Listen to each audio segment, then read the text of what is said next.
Ma'am, my question to you is, all these positions, what you have handled were related with the leadership positions in the company. So what leadership philosophy you used to implement every time when you are working in different companies? What is your leadership philosophy? देखिए, मेरे ख्याल से सिर्फ दो ही चीजें आपको चाहिए होती हैं। एक तो होता है कि आप अपना कम्युनिकेशन चैनल ओपन रखें। कुछ भी हो, आप जब निडर होके अपने जॉब की परवाह बिना किए जब आप ऑफिस में जाते हैं, तभी आप ये कर सकते हैं। तो चाहे कैसा भी सवाल आपसे पूछा जाए, अगर आप बिना ये सोचे कि इसका रिएक्शन क्या होगा, Right. आप अगर बोल सके कि मैं ये सोचती हूँ कि ये सही है, बाकी डिसीजन जो बोर्ड ने लेना है, जो सीनियर्स ने लेना है, जो एक वो तो डेमोक्रेटिक सेटअप है ही पूरा, कंपनी अकेला तो कोई इंसान नहीं चलाता है। लेकिन अगर आप कम्युनिकेट अपना जो ट्रूथ है, आपके दिमाग में जो ट्रूथ है, जितना आपके पास ज्ञान है, उसके हिसाब से उस मोमेंट पे जो आपको सही लग रहा है, वो अगर आप कम्युनिकेट कर सके एक ट्रांसपेरेंसी और इंटेग्रिटी के साथ, I think over a period of time वो एक बहुत बड़ी चीज होती है। क्योंकि जहां से आप कह रहे हैं शिव जी की हट्टी होती है या आपको एक सीट पे बिठाया गया है।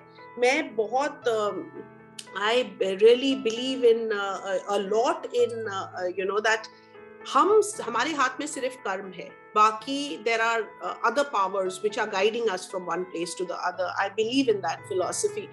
And the universe कह लो या God कह लो या आप जो भी word use करना चाहें या एक spiritual forces बुला लें, आप कुछ भी बुला लें, या आप चाहे उसे मैथ्स ही बुला लें, सिंपल स्टार्स की एनर्जी कह लें या जो भी कह लें, हम इस यूनिवर्स का ही पार्ट है।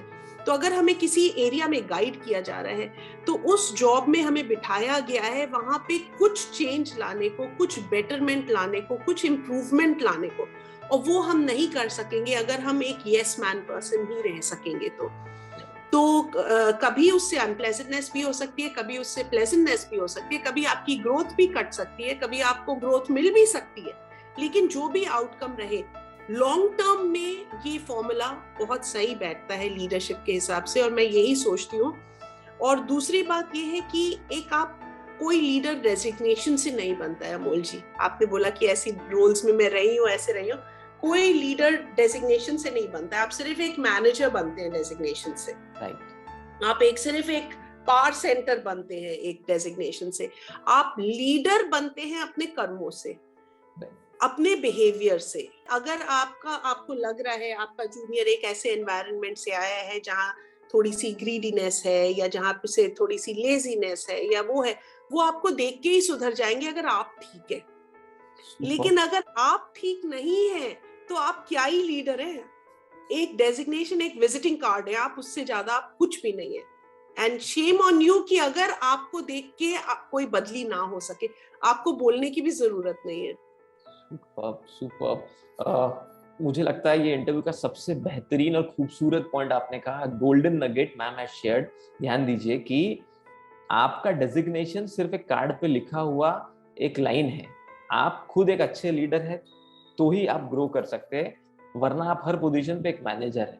और अगर आप लोगों को चेंज नहीं कर पाए, या वो जो आपकी टीम में आए हैं वो आपको देखकर अगर इंस्पायर ना हो पाए, तो फिर क्या ही आप उस पोजीशन पे। Superb ma'am, thank you so much for this learning.